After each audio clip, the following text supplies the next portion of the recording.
In this video, we're going to be talking about some inversions of chords in music theory and what the notations look like here on the score.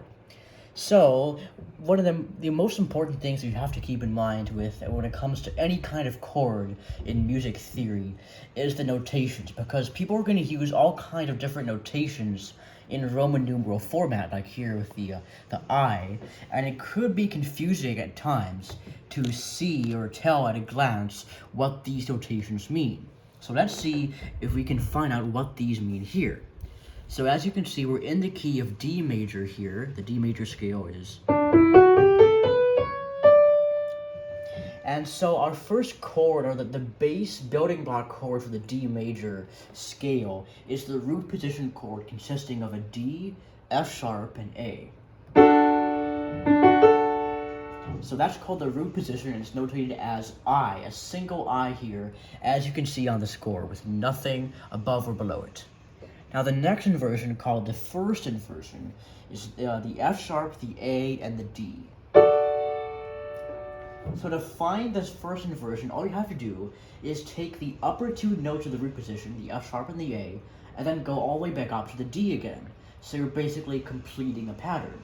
So the first inversion is notated as what looks like I to the sixth, if you are familiar with math notation, but it's the I6 chord, and it says 6 there because from the F sharp, the bottom note, to the upper note D, that's a sixth interval there. Now the next inversion is the second one, and that's the top. You can't go any higher than that because after the second inversion, you loop back around to the root position. So this inversion, the second one, is A, D, and F sharp. So here you're taking the bottom two notes of the previous one, the first inversion, and you're tacking on the F sharp. So you have another sixth interval there, and then you also have a fourth interval between the A and the D. So we have a notation of I6-4 for this second inversion chord because of the sixth and the fourth interval. So now for some special and other chord types you might have as an example for the D major scale. So this A7 here, what this means is this is the dominant seventh chord for D major. Now an interesting thing is that A7 dominant seventh chord is not actually having the root note of D. It's actually, it sounds like it's in the key of A major because it sounds like this. It consists of the A, the C sharp, the E, and the G. And it's called the dominant seventh because it starts on the dominant note, A, of D major. Remember, the dominant note is the fifth note of the scale, which is 1, 2, 3, 4, 5, A. And it's called the seventh because from A to G is a seventh interval. So it's a dominant seventh chord. Sounds like this for D major.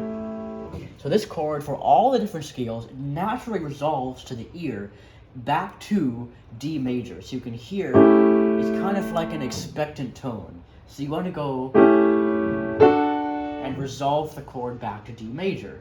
Then you go back to the root position. So the final special chord here for this particular scale is the diminished seventh. This one's a bit more complicated. So this is notated with a VII, it looks like a degree symbol, followed by 7. So this is very complicated, and this is called another dominant seventh because we have a seventh interval. The chord is this. It contains the D, the F, the A flat, and the C flat, which is just B.